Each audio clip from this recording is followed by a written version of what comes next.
ಒಂದು ಸಣ್ಣ ಹುದುಗಿಟ್ಟ ರಹಸ್ಯ, ಒಂದು ಕ್ಷಣದ ತಪ್ಪು ನಿರ್ಧಾರ ಮತ್ತು ಅದರಿಂದ ಉಂಟಾದದ್ದೇನು? ಜೀವನವನ್ನೇ ಸುಟ್ಟು ಹಾಕುವ ಆಘಾತಕರ ಕ್ಷಣ. ಸ್ವಾತಿ ಅವಳನ್ನು ನೋಡಿದ ಯಾರಿಗಾದರೂ ಅಸೂಯೆಯಾಗಬೇಕು. ಸುಂದರ, ಸಂಯಮಿತ, ಎಲ್ಲರ ಮೆಚ್ಚಿನ ಹೆಂಗಸು. ಅವಳು ನಕ್ಕರೆ ಮನೆಯೇ ಬೆಳಗಿದಂತೆ. ಆದರೆ ಆ ನಗುವಿನ ಹಿಂದೆ ಅವಳ ಹೃದಯದ ಅತಿ ಆಳದಲ್ಲಿ ಒಂದು ಬೆಂಕಿ ಇನ್ನೂ ಆರೇರಲಿಲ್ಲ. ಅದು ಕೆನ್ನಾಲಿಗೆಯಾಗಿ ಅವಳನ್ನು ಆಗಾಗ ದಹಿಸುತ್ತಿತ್ತು. ಮದುವೆಯಾಗಿ ಪ್ರೀತಿಸುವ ಪತಿಯನ್ನು ಪಡೆದರೂ ಹಳೆಯ ಪ್ರೇಮದ ಆ ಮೊದಲ ಸ್ಪರ್ಶದ ನೆನಪು ಅವಳನ್ನು ಬಿಡದೆ ಕಾಡುತ್ತಿತ್ತು. ಛೇ, ಇದೆಲ್ಲ ತಪ್ಪು ಎಂದು ಮನಸ್ಸಿಗೆ 100 ಬಾರಿ ಹೇಳಿಕೊಂಡರೂ ಆ ನೆನಪು ಬಂದಾಗೆಲ್ಲ ಅವಳ ಮೈ ಪುಳಕಗೊಳ್ಳುತ್ತಿತ್ತು. ಒಂದು ದಿನ ಅವಳ ಆ ಕಳೆದು ಹೋದ ಕಹಿ ಸಿಹಿ ಕ್ಷಣಗಳು ಮತ್ತೆ ಮುಖಾಮುಖಿಯಾಗುವ ಕ್ಷಣ ಬಂದೇ ಬಿಟ್ಟಿತ್ತು. ಆದರೆ ಆ ಕ್ಷಣದಲ್ಲಿ, ಆ ನಿಷಿದ್ಧ ಕ್ಷಣದಲ್ಲಿ ಯಾರೋ ಒಬ್ಬರು ಬಾಗಿಲ ಹಿಂದೆ ಕಳ್ಳ ಹೆಜ್ಜೆ ಇಟ್ಟು ನಿಂತಿದ್ದಾರೆಂದು ಅವಳು ಊಹಿಸಲೂ ಇಲ್ಲ. ಆ ಒಂದು ದೃಶ್ಯ ಅವಳ ಇಡೀ ಜೀವನದ ಅರಮನೆಯನ್ನು ಇಸ್ಪೀಟ್ ಎಲೆಗಳ ಮನೆಯಂತೆ ಒಂದೇ ಕ್ಷಣದಲ್ಲಿ ಉರುಳಿಸಿಬಿಡುತ್ತದೆ. ಆ ರಾತ್ರಿ ಬಳಿಕ ಸ್ವಾತಿಯ ಬದುಕು ಮೊದಲಿನಂತೆ ಶಾಂತವಾಗಿಯೇ ಉಳಿಯುತ್ತೆ, ಅಥವಾ ಅದು ಅವಳ ಸುಂದರ ಶಾಂತ ಸಂಸಾರದ ಅಂತ್ಯದ ಆರಂಭವಾಯಿತೆ? ಬನ್ನಿ ನೋಡೋಣ. ಶಿವಮೊಗ್ಗದ ಶಾಂತನಗರದಲ್ಲಿ ಸ್ವಾತಿಯ ಜೀವನವು ಹೊರಗಿನಿಂದ ನೋಡಲು ಒಂದು ಸುಂದರ ಚಿತ್ರದಂತಿತ್ತು. ಪ್ರೀತಿಯ ಗಂಡ ರಂಜಿತ್, ಸುಸಜ್ಜಿತವಾದ ಸುಂದರ ಮನೆ ಮತ್ತು ಎಲ್ಲರ ಮೆಚ್ಚಿನ ಗೃಹಿಣಿ ಎಂಬ ಹೆಗ್ಗಳಿಕೆಯ ಕಿರೀಟ. ಮದುವೆಯಾದ ಹೊಸ ದಿನಗಳಲ್ಲಿ ಅವಳ ಕಣ್ಣುಗಳಲ್ಲಿ 1000 ಕನಸುಗಳು, ಪ್ರೀತಿಯ ಹೊಳಪು ಮತ್ತು ನಾಳೆಯ ಬಗ್ಗೆಗಿನ ನೆಮ್ಮದಿ ತುಂಬಿಕೊಂಡಿದ್ದವು. ರಂಜಿತ್ ಯಶಸ್ವಿ ಬಿಸ್ನೆಸ್ ಮ್ಯಾನ್. ಅವನು ಅವಳಿಗೆ ಎಲ್ಲವೂ ಆಗಿದ್ದ. ಆದರೆ ವ್ಯವಹಾರದ ಜಂಜಾಟ, ನಿರಂತರ ಪ್ರವಾಸಗಳ ನಡುವೆ ಅವನು ಮನೆಗೆ ಕೊಡುವ ಸಮಯ ದಿನದಿಂದ ದಿನಕ್ಕೆ ಕಡಿಮೆಯಾಗುತ್ತಿತ್ತು. ಬೆಳಿಗ್ಗೆ ಹೋದವನು ರಾತ್ರಿ ಯಾವ ಹೊತ್ತಿಗೆ ಬರುತ್ತಾನೋ ತಿಳಿಯದು, ಕೆಲವೊಮ್ಮೆ ದಿನಗಟ್ಟಲೆ ಹೊರಗೆ. ಮೊದಲಿಗೆ ಈ ನಿಶ್ಶಬ್ದ ಸಮಯವನ್ನು, ಈ ಒಂಟಿತನವನ್ನು ಸ್ವಾತಿ ನಿಭಾಯಿಸಲು ಹೆಣಗಿದಳು. ಅಯ್ಯೋ ಪಾಪ, ನನ್ಗೋಸ್ಕರ ತಾನೇ ಇಷ್ಟೆಲ್ಲ ಕಷ್ಟಪಡೋದು ಎಂದು ಸಮಾಧಾನ ಮಾಡಿಕೊಳ್ಳುತ್ತಿದ್ದಳು. ಟಿವಿ, ಅಡುಗೆ, ಮನೆ ಕೆಲಸ ಎಲ್ಲವೂ ಒಂದು ರೀತಿಯ ನಿರ್ಜೀವ ಯಾಂತ್ರಿಕ ದಿನಚರಿಯಾಗಿತ್ತು. ಆದರೆ ರಾತ್ರಿ ಆವರಿಸಿದಾಗ, ಮನೆಯೆಲ್ಲ ನಿದ್ರೆಗೆ ಜಾರಿದಾಗ ಅವಳೊಳಗಿನ ಆ ಖಾಲಿತನ ಹೆಡೆಯೆತ್ತಿ ಕುರಿತಿತ್ತು. ಅವಳ ಕಿವಿಗಳಲ್ಲಿ ಮೌನವು ವೀ ಎಂದು ಕೂಗುತ್ತಿತ್ತು. ಆಗ ಅವಳ ಮನಸ್ಸು ನಿಧಾನವಾಗಿ ತನ್ನ ಹಿಡಿತ ತಪ್ಪಿ ಹಿಂದಿನ ನೆನಪುಗಳ ಕಡೆ ಜಾರುತ್ತಿತ್ತು. ಕಾಲೇಜು ದಿನಗಳ ಆ ಮುಕ್ತ ಉಲ್ಲಾಸ, ಮೊದಲ ಪ್ರೇಮದ ಆ ಬಿಸಿ ಸ್ಪರ್ಶ, ಶರತ್. ಆ ಹೆಸರು ನೆನಪಾದೊಡನೆ ಅವಳ ಹೃದಯ ಒಂದು ಬಡಿತ ತಪ್ಪಿಸುತ್ತಿತ್ತು. ಶರತ್ ಅವಳ ಹೃದಯದಲ್ಲಿ ಇನ್ನೂ ಆರದ ಗಾಳಿಯಂತೆ ಬೀಸುತ್ತಿತ್ತು. ಅವಳು ಆ ಹಳೆಯ ನೆನಪುಗಳನ್ನು ಸುಟ್ಟು ಹಾಕಲು 1000 ಬಾರಿ ಯತ್ನಿಸಿದಳು. ಹೊಸ ಬದುಕಿನಲ್ಲಿ ಸಂಪೂರ್ಣವಾಗಿ ಲೀನವಾಗಲು ಪ್ರಯತ್ನಿಸುತ್ತಿದ್ದಳು.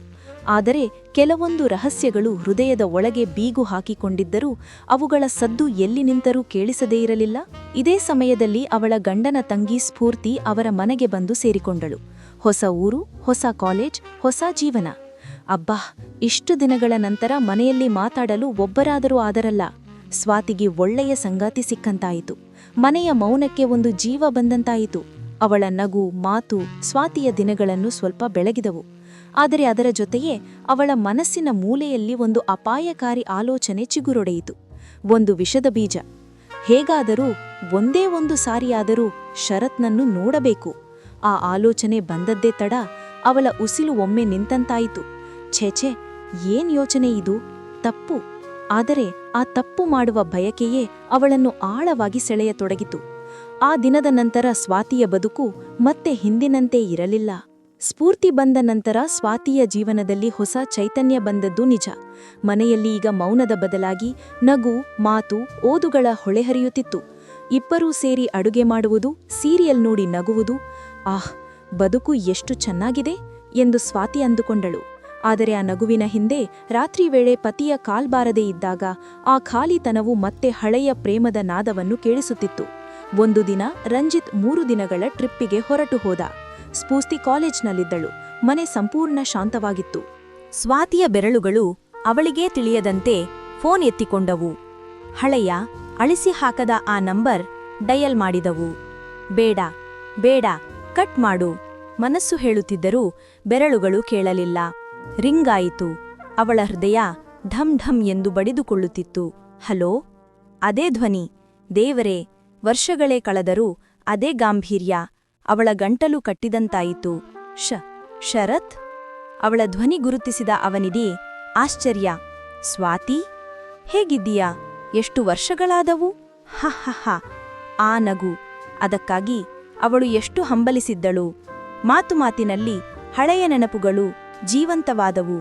ಒಮ್ಮೆ ಬಾ ಕಾಫಿ ಕುಡಿಯೋಣ ಎಂಬ ಅವನ ಸರಳ ಆಹ್ವಾನ ಮತ್ತೆ ಅಪಾಯದ ಬಾಗಿಲನ್ನು ಪೂರ್ತಿಯಾಗಿ ತೆರೆಯಿತು. ಸಂಜೆಯ ಹೊತ್ತು ಮನೆಯಲ್ಲಿ ಸ್ಫೂರ್ತಿ ಇನ್ನು ಕಾಲೇಜಿನಿಂದ ಬಂದಿರಲಿಲ್ಲ. ಶರತ್ ಬಂದನು. ಮೊದಲ ಭೇಟಿ ಅಳುಕಿನಿಂದ ಕೂಡಿತ್ತು. ಹಳೆಯ ಸ್ನೇಹದ ನೆಪ, ಒಂದು ಅರೆಬಿರಿದ ನಗು, ಒಂದು ಕಪ್ ಚಹಾ ಮತ್ತು ಕೆಲವು ಕ್ಷಣಗಳ ಭಾರವಾದ ಮೌನ.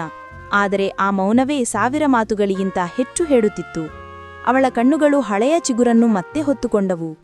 ಅವನು ಹೋಗುವಾಗ ಮತ್ತೆ ಸಿಗೋಣ ಎಂದ. ಅವಳು ಎಂದು ತಲೆಯಾಡಿಸಿದಳು. ಶರತ್ ಬಂದು ಹೋಗುತ್ತಿದ್ದ. ಅವನ ಸಾನ್ನಿಧ್ಯದಲ್ಲಿ ಸ್ವಾತಿಯ ಮನಸ್ಸು ಮತ್ತೆ ಹದಿಹರೆಯದ ಹುಡುಗಿಯಂತೆ ಚಂಚಲವಾಗುತ್ತಿತ್ತು. ಪತಿಯಿಲ್ಲದ ಮನೆಯ ಬಾಗಿಲು, ಒಂದಷ್ಟು ಖಾಲಿ ಸಮಯ ಮತ್ತು ಹಳೆಯ ಪ್ರೇಮದ ಚುಟುಕು ಕಿಡಿ ಎಲ್ಲವೂ ಸೇರಿ ಒಂದು ನಿಷಿದ್ಧ ನಂಟನ್ನು ಹೆಣೆಯುತ್ತಿತ್ತು. ಆದರೆ ಸ್ಫೂರ್ತಿ ಈಗ ಅವರ ಜತೆಗೆ ವಾಸಿಸುತ್ತಿದ್ದಳು. ಅವಳ ಎದುರಿನಲ್ಲಿ ಇನ್ನು ಹೀಗೆ ಕದ್ದುಮುಚ್ಚಿ ಭೇಟಿಯಾಗುವುದು ಅಯ್ಯೋ, ಸಾಧ್ಯವೇ ಇಲ್ಲ. ಸ್ವಾತಿ ಅರಿತುಕೊಂಡಳು. ಅವಳ ಮನಸ್ಸು ಒದ್ದಾಡಿತು. ಅವನನ್ನು ನೋಡದೇ ಇರಲೂ ಆಗುತ್ತಿಲ್ಲ. ಈ ಸ್ಫೂರ್ತಿ ಬೇರೆ. ಆಗ ಅವಳ ತಲೆಯಲ್ಲಿ ಒಂದು ಹೊಸ ಚತುರ ಯೋಜನೆ ಮೂಡಿತು. ಒಂದು ನಾಟಕ. ಸ್ಫೂರ್ತಿಗೆ ಟ್ಯೂಷನ್ ಹೇಳಿಕೊಡಲು ಶರತ್ತನ್ನು ಮನೆಗೆ ತರುವುದು. ಅದೇ ಅವಳ ಚತುರ ಪ್ರಣಯದ ನಾಟಕದ ಮೊದಲ ಅಂಕ. ರಂಜಿತ್ ಬಂದಾಗ ಅವನ ಮುಂದೆ ಅತೀವ ಕಾಳಜಿಯಿಂದ, ಅಯ್ಯೋ ಪಾಪ, ಸ್ಫೂರ್ತಿಗೆ ಈ ಊರು ಹೊಸದು, ಓದು ಕಷ್ಟ ಆಗ್ತಿದೆ, ಯಾರಾದರೂ ಒಳ್ಳೆ ಟ್ಯೂಟರ್ ಇದ್ದರೆ ನೋಡಿ ಎಂದು ಮುಖ ಅಷ್ಟಿಷ್ಟು ಮಾಡಿಕೊಂಡು ಹೇಳಿದಳು. ನನ್ನ ಪರಿಚಯದವರೊಬ್ಬರಿದ್ದಾರೆ, ಶರತ್ ಅಂತ, ತುಂಬಾ ಚೆನ್ನಾಗಿ ಪಾಠ ಹೇಳ್ತಾರೆ. ರಂಜಿತ್ನ ಒಪ್ಪಿಗೆಯೊಂದಿಗೆ ಆ ಯೋಜನೆ ಜೀವಂತವಾಯಿತು. ಮುಂದಿನ ದಿನದಿಂದ ಶರತ್ ಟ್ಯೂಟರ್ ಆಗಿ ರಾಜಾರೋಷವಾಗಿಯೇ ಮನೆಗೆ ಬಂದು ಹೋಗತೊಡಗಿದನು. ಮೊದಲಿನ ದಿನಗಳಲ್ಲಿ ಸ್ಫೂರ್ತಿ ಮುಜುಗರದಿಂದ, ಅಂಜಿಕೆಯಿಂದ ಅವನ ಜೊತೆ ಓದು ಪ್ರಾರಂಭಿಸಿದಳು. ಆದರೆ ಶರತ್ನ ಕಣ್ಣುಗಳು ಪುಸ್ತಕದ ಸಾಲಿಗಿಂತ ಹೆಚ್ಚು ಅವಳ ಮುಖದ ಸೌಂದರ್ಯವನ್ನು, ಅವಳ ಅಳುಕನ್ನು ಓದುತ್ತಿದ್ದವು. ಅವನ ದೃಷ್ಟಿಯು ಒಂದು ನಿಶ್ಶಬ್ದ ಆಟ ಆಡುತ್ತಿತ್ತು. ಅವಳನ್ನು ಕೆಣಕುತ್ತಿತ್ತು, ಮುಜುಗರಗೊಳಿಸುತ್ತಿತ್ತು, ಮತ್ತೆ ಮೌನವಾಗುತ್ತಿತ್ತು. ಸ್ಫೂರ್ತಿ ಮೊದಲು ಛಿ ಎಂದು ಅಸಹನೆಯಿಂದ ತಲೆ ತಿರುಗಿಸಿಕೊಂಡರೂ ಅವನ ಧ್ವನಿಯಲ್ಲಿನ ವಿಶ್ವಾಸ, ಆ ನೋಟದ ತೀಕ್ಷ್ಣ ಸೌಮ್ಯತೆ ಯಾವುದೋ ವಿಚಿತ್ರವಾಗಿ ಅವಳ ಹೃದಯದೊಳಗೆ ಒಂದು ಕಿಡಿಯನ್ನು ಹೊತ್ತಿಸಿದವು. ದಿನಗಳು ಕಳೆಯುತ್ತಿದ್ದಂತೆ ಶರತ್ನ ನೋಟಗಳು ನೇರವಾಗುತ್ತಾ ಹೋದವು. ಇಲ್ಲಿ ನೋಡು ಎಂದು ಹೇಳುತ್ತಾ ಆಕೆಯ ಕೈ ಹಿಡಿದುಕೊಳ್ಳುವ ನೆಪಗಳು, ಚೆನ್ನಾಗಿ ಓದುತ್ತಿದ್ಯಾ ಎಂದು ಬೆನ್ನಿನ ಮೇಲೆ ತಟ್ಟುವ ಸೌಮ್ಯ ಸ್ಪರ್ಶಗಳು ಅವಳೊಳಗಿನ ಗೊಂದಲಕ್ಕೆ, ಭಯಕ್ಕೆ ತುಪ್ಪ ಸುರಿಯುತ್ತಿದ್ದವು. ಸ್ಫೂರ್ತಿ ತಿಳಿಯದೆಯೇ ಆ ಸ್ಪರ್ಶದಲ್ಲಿ ಯಾವುದೋ ಒಂದು ಹಿತವನ್ನು ಕಾಣುತ್ತಿದ್ದಳು. ಅಪರಾಧದ ಸಿಹಿಯನ್ನು ತಿಂದಂತೆ ಅವಳ ಕೆನ್ನೆಗಳು ಕೆಂಪಾಗುತ್ತಿದ್ದವು. ಅಂದು ಸ್ವಾತಿ ಮನೆಯ ಅಡುಗೆ ಮನೆಯಲ್ಲಿ ನಿಂತಿದ್ದಳು. ಶರತ್ ಸ್ಫೂರ್ತಿಯ ಕೋಣೆಯಲ್ಲಿದ್ದ. ಸ್ಫೂರ್ತಿಗೆ ಟೆಸ್ಟ್ ಎಂದು ಒಂದು ಪೇಪರ್ ಕೊಟ್ಟು, ಇದನ್ನು ಬರಿ, ಈಗಲೇ ಬರುತ್ತೇನೆ ಎಂದು ಹೇಳಿ ಹೊರಬಂದ ಶರತ್ ನೇರವಾಗಿ ಅಡುಗೆ ಮನೆಯೊಳಗೆ ನುಗ್ಗಿದನು. ಸ್ವಾತಿ ಕೆಂಪು ಟೀ ಶರ್ಟ್ ಧರಿಸಿ ಬಾಣಲೆಯಲ್ಲಿ ಏನನ್ನೋ ಹುರಿಯುತ್ತಾ ನಿಂತಿದ್ದಳು. ಅವಳ ಗಮನ ಸಂಪೂರ್ಣ ಅಡುಗೆ ಮೇಲಿತ್ತು. ಹಿಂದಿನಿಂದ ಬಂದ ಶರತ್ ಒಂದೇ ಕ್ಷಣದಲ್ಲಿ ಅವಳನ್ನು ಸೊಂಟದಿಂದ ತಬ್ಬಿಕೊಂಡ. ಆ! ಸ್ವಾತಿಯ ಕೈಯಿಂದ ಸೌಟು ಕೆಳಗೆ ಬಿತ್ತು. ಅವಳು ಶರತ್ನ ಬಿಸಿ ಉಸಿರಿನ ಸ್ಪರ್ಶದಿಂದ ಒಂದು ಕ್ಷಣ ನಿಶ್ಚಲಳಾದಳು, ಕಣ್ಣು ಮುಚ್ಚಿದಳು. ಶ್ಶ್! ಸ್ಫೂರ್ತಿ ನೋಡ್ತಾಳೆ. ಛೇ, ಬಿಡು! ಅವಳ ಧ್ವನಿ ನಡುಗುತ್ತಿತ್ತು. ಅದೊಂದು ದುರ್ಬಲ ಪ್ರತಿಭಟನೆಯಾಗಿತ್ತು. ಅವನ ತುಟಿಗಳು ಅವಳ ಕತ್ತಿನ ಬಳಿ ಸುಳಿದಾಡಿದವು. ಅವಳು ಟೆಸ್ಟ್ ಬರೆಯುತ್ತಿದ್ದಾಳೆ. ಅವನ ಧ್ವನಿ ಉಸಿರಿನಷ್ಟೇ ಬಿಸಿಯಾಗಿತ್ತು. ಹಳೆಯ ಪ್ರೇಮದ ಅಗ್ನಿ ಮತ್ತೆ ಧಗಧಗನೆ ಹೊತ್ತಿಕೊಂಡಿತು. ಆ ಕ್ಷಣಗಳಲ್ಲಿ ಸಮಯ ನಿಂತು ಹೋಗಿತ್ತು. ಅವರ ನಗುವು, ನಿಟ್ಟುಸಿರು, ಉಸಿರಿನ ಬಿಸಿ ಎಲ್ಲವೂ ಒಂದು ನಿಷಿದ್ಧರಾಗದ ಭಾಗವಾಗಿತ್ತು. ಆದ್ರೆ ಆ ನಿಷಿದ್ಧ ಕದ್ದ ಕ್ಷಣದ ಮಧ್ಯೆ ಖಟ್! ಹೊರಗಡೆ ಏನೋ ಸದ್ದು. ಸ್ವಾತಿಯ ಮೈ ಝುಮ್ಮೆಂದಿತು. ಅವಳು ಶರತ್ನನ್ನು ಬಲವಾಗಿ ದೂಡಿದಳು. ಅವಳ ಹೃದಯ ಕತ್ತು ಹಿಸುಕಿದಂತೆ ಬಾಯಿಗೆ ಬಂದಿತ್ತು.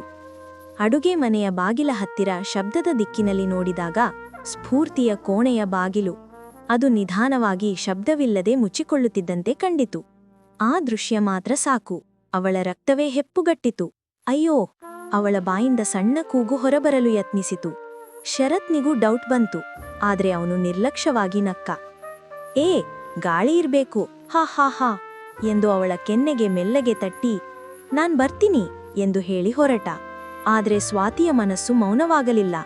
ಆ ಖಟ್ ಶಬ್ದ ಅವಳ ಕಿವಿಯಲ್ಲಿ 1000 ಬಾರಿ ಪ್ರತಿಧ್ವನಿಸಿತು. ಅವಳು ನೋಡಿದ್ದಾಳೆ ಅಥವಾ ಅದು ಕೇವಲ ನನ್ನ ಭ್ರಮೆಯೇ? ಉತ್ತರ ಇನ್ನೂ ಬರ್ಬೇಕಾಗಿತ್ತು. ಸ್ವಾತಿಯ ಉಸಿರೇ ನಿಂತಂತಾಗಿತ್ತು. ಅವಳ ಕಾಲುಗಳು ನಿಂತಲ್ಲೇ ನಡುಗುತ್ತಿದ್ದವು. ಅವಳು ಪೂರ್ತಿ ಬಿಳಿಚುಕೊಂಡಿದ್ದಳು. ಶರತ್ನ ಆ ಹಾಹಾಹಾ ನಗು ಅವಳಿಗೆ ಅಂದು ಅಸಹ್ಯವಾಗಿ ಕಂಡಿತು. ಅವನು ಹೋದ ಮೇಲೂ ಅವಳು ಅಡುಗೆ ಮನೆಯ ಕಲ್ಲಿನ ಮೇಲೆ ಕುಸಿದು ಕುಳಿತುಬಿಟ್ಟಳು. ಇಲ್ಲ ಇಲ್ಲ, ಅವಳು ನೋಡಿಲ್ಲ. ಆ ರಾತ್ರಿ ಅವಳಿಗೆ ನಿದ್ರೆಯೇ ಬರಲಿಲ್ಲ. ಪಕ್ಕದಲ್ಲಿ ಸ್ಫೂರ್ತಿ ಮಲಗಿದ್ದ ಕೋಣೆಯ ಕಡೆ ನೋಡುತ್ತಲೇ ಇದ್ದಳು. ಮನೆಯೊಳಗಿನ ಪ್ರತಿಯೊಂದು ಸಣ್ಣ ಶಬ್ದವೂ ಅವಳನ್ನು ಬೆಚ್ಚು ಬೀಳಿಸುತ್ತಿತ್ತು. ಘಲ್ ಎಂದು ಫ್ರಿಡ್ಜ್ನಿಂದ ಸದ್ದಾದಾಗಲೂ ಅಯ್ಯೋ ಎಂದು ಎದ್ದು ಕುಳಿತಳು. ಶಬ್ದವಿಲ್ಲದ ಮನೆಯೊಳಗೆ ಅವಳದೇ ಹೆದರಿದ ಪಾದಸದ್ದುಗಳು ಕೇಳುತ್ತಿದ್ದವು. ಒಂದು ವೇಳೆ ಸ್ಫೂರ್ತಿ ನೋಡಿದ್ದರೆ ಅವಳು ನನ್ನ ಗಂಡನಿಗೆ, ಅವಳ ಅಣ್ಣನಿಗೆ ಹೇಳಿದರೆ ನನ್ನ ಬದುಕೆ ಮುಗೀತು, ನನ್ನ ಸಂಸಾರ ಬೀದಿಗೆ ಬಂತು. ಈ ಯೋಚನೆಗಳು ಮುಳ್ಳುಗಳಂತೆ ಅವಳ ಮನಸ್ಸನ್ನು ರಾತ್ರಿ ಇಡೀ ಕಚ್ಚುತ್ತಿದ್ದವು. ಅವಳ ಅಳುವನ್ನು ತಡೆಯಲು ದಿಂಬಿನೊಳಗೆ ಮುಖ ಹುದುಗಿಸಿ ಹುಂ ಹುಂ ಎಂದು ನಾಯಿ ಮರಿಯಂತೆ ನರಳಿದಳು. ಮರುದಿನ ಬೆಳಗ್ಗೆ ಸ್ವಾತಿ ನಡುಗುವ ಕೈಗಳಿಂದಲೇ ಕಾಫಿ ಮಾಡಿದಳು. ಸ್ಫೂರ್ತಿ ಶಾಂತವಾಗಿ ಎದ್ದು ಬಂದಳು. ಅವಳ ಕಣ್ಣುಗಳಲ್ಲಿ ಮೌನ, ತುಟಿಗಳ ಮೇಲೆ ಎಂದಿನ ನಗುವಿರಲಿಲ್ಲ. ಆ ನೋಟದಲ್ಲಿ ಸ್ವಾತಿಗೆ ಏನೂ ತಿಳಿಯದ ತೀಕ್ಷ್ಣವಾದ ಅರ್ಥ ಕಾಣಿಸಿತು. ಅದರಲ್ಲಿ ಕೋಪವಿರಲಿಲ್ಲ, ಆದರೆ ಒಂದು ರೀತಿಯ ಜುಗುಪ್ಸೆ ಇತ್ತು. ಊಟದ ಮೇಜಿನ ಬಳಿ ಕುಳಿತಾಗ ಸ್ಫೂರ್ತಿ ನಿಧಾನವಾಗಿ ಕಾಫಿ ಕುಡಿಯುತ್ತಾ ಇದ್ದಳು. ಆದರೆ ಒಂದು ಮಾತೂ ಆಡಲಿಲ್ಲ. ಆ ಮೌನ, ಅಬ್ಬಾ, ಅದು 1000 ಬೈಗುಳುಗಳಿಗಿಂತ ಕಠಿಣವಾಗಿತ್ತು. ಅದು ಸ್ವಾತಿಯನ್ನು ಚುಚ್ಚಿಕೊಳ್ಳುತ್ತಿತ್ತು. ದಿನವಿಡೀ ಅವಳು ಸ್ಫೂರ್ತಿಯ ನಡವಳಿಕೆಯನ್ನು ಗಿಡುಗದಂತೆ ಗಮನಿಸುತ್ತಿದ್ದಳು. ಶರತ್ ಕರೆ ಮಾಡಿದಾಗಲೂ ಫೋನ್ ಕೈಗೆತ್ತಿಕೊಂಡಿಲ್ಲ. ಆಗಲೇ ರಾತ್ರಿಯಾಗಿತ್ತು. ಆದರೆ ಮನೆಯೊಳಗಿನ ಗಾಳಿ ಈಗ ವಿಚಿತ್ರವಾಗಿತ್ತು. ತಣ್ಣಗಿದ್ದರೂ ಎಲ್ಲರನ್ನೂ ಸುಡುತ್ತಿತ್ತು. ಸ್ವಾತಿಗೆ ಇನ್ನೂ ತಡೆಯಲಾಗಲಿಲ್ಲ. ಮಧ್ಯರಾತ್ರಿ ಸ್ಫೂರ್ತಿಯ ಕೋಣೆಯ ಬಾಗಿಲ ಮುಂದೆ ನಿಂತು ನಡುಗುವ ಧ್ವನಿಯಲ್ಲಿ ಸ್ಫೂರ್ತಿ ಮಲಗಿದ್ಯಾ? ಒಳಗೆ ಮೌನ. ಸ್ವಾತಿ ನಿಧಾನವಾಗಿ ಬಾಗಿಲು ತಟ್ಟಿದಳು. ಸ್ಫೂರ್ತಿ, ಪ್ಲೀಸ್, ನಿನಗೆ ಏನಾದರೂ ಹೇಳ್ಬೇಕಾ? ಆ ಬಾಗಿಲ ಹಿಂದಿನಿಂದ ಕೆಲಕ್ಷಣ ಮೌನ. ನಂತರ ನಿಧಾನವಾಗಿ ಬಾಗಿಲು ತೆರೆದುಕೊಂಡಿತು. ಸ್ಫೂರ್ತಿ ನಿಂತಿದ್ದಳು. ಅವಳ ಕಣ್ಣುಗಳು ಅತ್ತು ಕೆಂಪಾಗಿದ್ದವು. ಸ್ವಾತಿ ಆ ದೃಶ್ಯ ನೋಡಿ ಅಲ್ಲೇ ನಡುಗಿ ನಿಂತಳು. ನಾನು ಅದು ಎಂಬ ಮಾತು ತುಟಿಯಿಂದ ಹೊರಬರಲೇ ಇಲ್ಲ. ಅವಳ ತಪ್ಪಿನ ಅರಿವಾಗಿ ಅವಳ ಕಣ್ಣುಗಳಲ್ಲೂ ನೀರು ಜಿನುಗಿತು. ಅತ್ತಿಗೆ, ಸ್ಫೂರ್ತಿಯ ಧ್ವನಿ ಒಡೆದಿತ್ತು. ಆ ಸಮಯದಲ್ಲಿ ಡಿಂಗ್ ಡಾಂಗ್ ಬಾಗಿಲ ಗಂಟೆ ಬಾರಿಸಿತು. ಇಬ್ಬರೂ ಬೆಚ್ಚಿಬಿದ್ದರು. ಇಷ್ಟು ರಾತ್ರಿಯಲ್ಲಿ ಯಾರು? ಸ್ವಾತಿಯ ಕಾಲುಗಳು ಕಂಪಿಸಿದವು. ಸ್ಫೂರ್ತಿ ಕಣ್ಣೊರೆಸಿಕೊಂಡು ಬಾಗಿಲನತ್ತ ನಡೆದಳು. ಬಾಗಿಲಲ್ಲಿ ರಂಜಿತ್. ಅವನು ಯೋಜನೆಗಿಂತ 1 ದಿನ ಮುಂಚೆಯೇ ವಾಪಸ್ ಬಂದಿದ್ದ. ಸ್ವಾತಿಯ ಎದೆಯೊಳಗೆ ಬಾಂಬ್ ಸಿಡಿದಂತಾಯಿತು. ಇಷ್ಟು ಬೇಗ? ಅವಳ ಮಾತುಗಳು ತೊದಲಿದವು. ರಂಜಿತ್ ನಗುಮುಖದಿಂದ ಒಳಬಂದ. ಸರ್ಪ್ರೈಸ್ ಎಂದ. ಆದರೆ ಮನೆಯ ಗಾಳಿಯಲ್ಲಿ ಏನೋ ಅಸಹಜತೆ ಇರುವುದನ್ನು ಅವನು ತಕ್ಷಣ ಗ್ರಹಿಸಿದ. ಇಬ್ಬರ ಕಣ್ಣುಗಳು ಕೆಂಪಾಗಿದ್ದವು. ಏನಾಯಿತು? ಯಾಕೆ ಇಬ್ಬರು ಅತ್ತಿದ್ದೀರಾ? ಯಾರೂ ಮಾತಾಡಲಿಲ್ಲ. ಸ್ಫೂರ್ತಿ ತನ್ನ ಕೋಣೆಗೆ ಓಡಿ ಹೋದಳು. ಸ್ವಾತಿ, ಏನಾಯಿತು? ರಂಜಿತ್ನ ಧ್ವನಿ ಗಟ್ಟಿಯಾಯಿತು. ಸ್ಫೂರ್ತಿ ಹೊರಬಂದಳು. ಅವಳ ಕೈಯಲ್ಲಿ ಅವಳು ಓದುತ್ತಿದ್ದ ಪುಸ್ತಕವಿತ್ತು. ರಂಜಿತ್ಗೆ ಕಾಫಿ ಕೊಡಲು ಸ್ವಾತಿ ಅಡುಗೆ ಮನೆಗೆ ತಿರುಗಿದಳು. ಸ್ಫೂರ್ತಿ ಆ ಪುಸ್ತಕವನ್ನು ಟೀಪಾಯಿ ಮೇಲೆ ಇಟ್ಟಳು. ಅದರೊಳಗೆ ಒಂದು ಕಾಗದದ ಚೂರು, ಒಂದು ಫೋಟೋ. ಸ್ವಾತಿಯ ಕಣ್ಣುಗಳು ಆ ಫೋಟೋದ ಮೇಲೆ ಬಿದ್ದವು. ಅದು ಅವಳು ಮತ್ತು ಶರತ್ನ ಫೋಟೋ. ಹಳೆಯದಲ್ಲ, ಮೊನ್ನೆ ಶರತ್ ಮನೆಗೆ ಬಂದಾಗ ಸ್ಫೂರ್ತಿ ಇಲ್ಲದ ಸಮಯದಲ್ಲಿ ಅಡುಗೆ ಮನೆಯಲ್ಲಿ ತೆಗೆದ ಸೆಲ್ಫಿ. ಅವಳ ಕಣ್ಣುಗಳು ಕತ್ತಲಾಗಿ ಹೋದವು. ಶಬ್ದವಿಲ್ಲದ ಮಹಾಸ್ಫೋಟದಂತೆ ಅವಳ ಜೀವನ, ಅವಳ ಸಂಸಾರ, ಅವಳ ಗೌರವ ಎಲ್ಲವೂ ಒಡೆದು ಚೂರಾಯಿತು. ಒಂದೇ ಪ್ರಶ್ನೆ ಅವಳ ಕಿವಿಯಲ್ಲಿ ಮೊಳಗಿತು. ಪ್ರೀತಿ ಪಾಪವಾಗುತ್ತದೆಯಾ ಅಥವಾ ಪಾಪವೇ ಪ್ರೀತಿಯ ನೆಪದಲ್ಲಿತ್ತು? ಮನೆ ಸಂಪೂರ್ಣ ಮೌನವಾಗಿತ್ತು. ಆದರೆ ಆ ಮೌನದಲ್ಲಿ ಒಂದು ಬಿರುಗಾಳಿ ಸಿಡಿಯಲು ಸಿದ್ಧವಾಗಿತ್ತು. ಮನೆ ಸ್ಮಶಾನದಂತೆ ಶಾಂತವಾಗಿತ್ತು. ಆದರೆ ಆ ಮೌನದೊಳಗೆ 100 ಪ್ರಶ್ನೆಗಳ ನೋವಿನ ಪ್ರತಿಧ್ವನಿಗಳು ಕೇಳಿಸುತ್ತಿದ್ದವು. ರಂಜಿತ್ ಆ ಚಿತ್ರವನ್ನು ನೋಡಿದ ಕ್ಷಣ ಅವನ ಕಣ್ಣುಗಳಲ್ಲಿ ನಂಬಲಾರದ ನೋವು, ಆಘಾತ. ಅವನು ಕೋಪಿಸಲಿಲ್ಲ, ಕೂಗಾಡಲಿಲ್ಲ. ಕೇವಲ ಒಂದು ಆಳವಾದ ಎಲ್ಲವನ್ನೂ ಕಳೆದುಕೊಂಡ ನಿಟ್ಟುಸಿರು ಬಿಟ್ಟ. ಆ ಮೌನ, ಆ ನಿಟ್ಟುಸಿರು ಸ್ವಾತಿಗೆ ಅತ್ಯಂತ ಕಠಿಣ ಶಿಕ್ಷೆಯಾಯಿತು. ಅವಳು ಕ್ಷಮೆ ಕೇಳಬೇಕೆಂದಳು. ನೆಲದ ಮೇಲೆ ಕುಸಿದು ಅವನ ಕಾಲು ಹಿಡಿಯಬೇಕೆಂದಳು. ನಾನು ಆದರೆ ಶಬ್ದವೇ ಹೊರಬರಲಿಲ್ಲ. ಅವಳ ಗಂಟಲು ಸಂಪೂರ್ಣ ಒಣಗಿ ಹೋಗಿತ್ತು. ಕಣ್ಣೀರು ಮಾತ್ರ ಧಾರಾಕಾರವಾಗಿ ಹರಿಯುತ್ತಿತ್ತು. ಅದು ಪಶ್ಚಾತ್ತಾಪದ ಕಣ್ಣೀರೋ ಅಥವಾ ಎಲ್ಲವೂ ಮುಗಿದಿತಲ್ಲ ಎಂಬ ಹತಾಶೆಯ ಕಣ್ಣೀರು. ರಂಜಿತ್ ಶಾಂತವಾಗಿ ತನ್ನ ಬ್ಯಾಗ್ ಎತ್ತಿಕೊಂಡು ಹೊರಟು ಹೋದ. ಆ ದಿನದಿಂದ ಸ್ವಾತಿ ಆ ದೊಡ್ಡ ಮನೆಯಲ್ಲಿ ಒಂಟಿಯಾಗಿ ಬಿಟ್ಟಳು. ಅಕ್ಷರಶಃ ಒಂಟಿ. ಸ್ಫೂರ್ತಿ ಮರುದಿನವೇ ಹಾಸ್ಟೆಲ್ಗೆ ಹೊರಟು ಹೋದಳು. ಹೋಗುವ ಮುನ್ನ ಅತ್ತಿಗೆಯನ್ನು ತಿರುಗಿಯೂ ನೋಡಲಿಲ್ಲ. ಅವಳ ಕಣ್ಣುಗಳಲ್ಲಿ ಅಸಹ್ಯವಿಲ್ಲದೆ ಬೇರೇನೂ ಇರಲಿಲ್ಲ. ಮನೆ ಇನ್ನೂ ಅದೇ ಇತ್ತು. ಗೋಡೆಗಳು ಅದೇ, ವಸ್ತುಗಳು ಅದೇ. ಆದರೆ ಈಗ ಪ್ರತಿಯೊಂದು ವಸ್ತುವು, ಪ್ರತಿಯೊಂದು ಸ್ಥಳವೂ ಅವಳ ತಪ್ಪಿನ ಸಾಕ್ಷಿಯಾಗಿ ಅವಳನ್ನು ನೋಡಿ ಹಾ ಹಾ ಹಾ ಎಂದು ಅಣಕಿಸುತ್ತಿರುವಂತೆ ಭಾಸವಾಗುತ್ತಿತ್ತು. ಅಡುಗೆ ಮನೆಯ ಆ ಜಾಗ ಅವಳಿಗೆ ನರಕದಂತೆ ಕಂಡಿತು. ದಿನಗಳು ಕಳೆಯುತ್ತಾ ಹೋದವು. ಕಾಲದೊಡನೆ ನೋವು ಕಡಿಮೆಯಾಗಬಹುದು, ಆದರೆ ನಂಬಿಕೆಗೆ ಬಿದ್ದ ಗಾಯದ ಗುರುತು ಎಂದಿಗೂ ಅಳಿಯುವುದಿಲ್ಲ. ಸ್ವಾತಿ ತನ್ನ ತಪ್ಪಿನಿಂದ ಒಂದು ಕ್ರೂರವಾದ ಪಾಠವನ್ನು ಕಲಿತಳು. ಪ್ರೀತಿ ಅಂಧವಲ್ಲ, ಅದು ಜವಾಬ್ದಾರಿಯೂ ಹೌದು. ಮದುವೆ ಎನ್ನುವುದು ಕೇವಲ ಒಂದು ಒಡಂಬಡಿಕೆಯಾಗಿರಲಿಲ್ಲ, ಅದು ನಂಬಿಕೆಯ ಮೇಲೆ ಕಟ್ಟಿದ ಬದುಕು. ಆ ನಂಬಿಕೆಯ ಎಳೆ ಒಡೆದ ಕ್ಷಣ ಪ್ರೀತಿಯ ಅರ್ಥವೇ ಮಸಕಾಗುತ್ತದೆ. ಒಂದು ಸಂಜೆ ಸೂರ್ಯಾಸ್ತದ ಕಿತ್ತಳೆ ಬೆಳಕಿನಲ್ಲಿ ಸ್ವಾತಿ ಕಿಟಕಿಯ ಬಳಿಯೇ ನಿಂತು ತನ್ನದೇ ಪ್ರತಿಬಿಂಬವನ್ನು ನೋಡಿಕೊಂಡಳು. ಕಣ್ಣುಗಳು ಬತ್ತಿ ಹೋಗಿದ್ದವು. ಅವಳ ಅಳುವಿನ ಪ್ರತಿಧ್ವನಿಗಳು ಆ ಮನೆಯ ಗೋಡೆಗಳಲ್ಲೇ ಶಾಶ್ವತವಾಗಿ ಉಳಿದು ಹೋದವು. ಅವಳ ಕಥೆ ತಪ್ಪಿನ ಕಥೆಯಾಗಿದ್ದರೂ ಅದರೊಳಗೆ ಒಂದು ಎಚ್ಚರಿಕೆಯಿದೆ. ನಂಬಿಕೆಯನ್ನು ಕಳೆದುಕೊಂಡ ಆಟದಲ್ಲಿ ಯಾರೂ ಗೆಲ್ಲುವುದಿಲ್ಲ.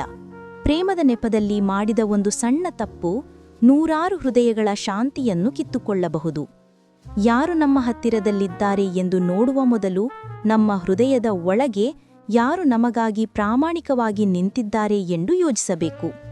ಪ್ರೀತಿ ಸುಂದರ, ಆದರೆ ಅದು ಪ್ರಾಮಾಣಿಕವಾಗಿದ್ದಾಗ ಮಾತ್ರ.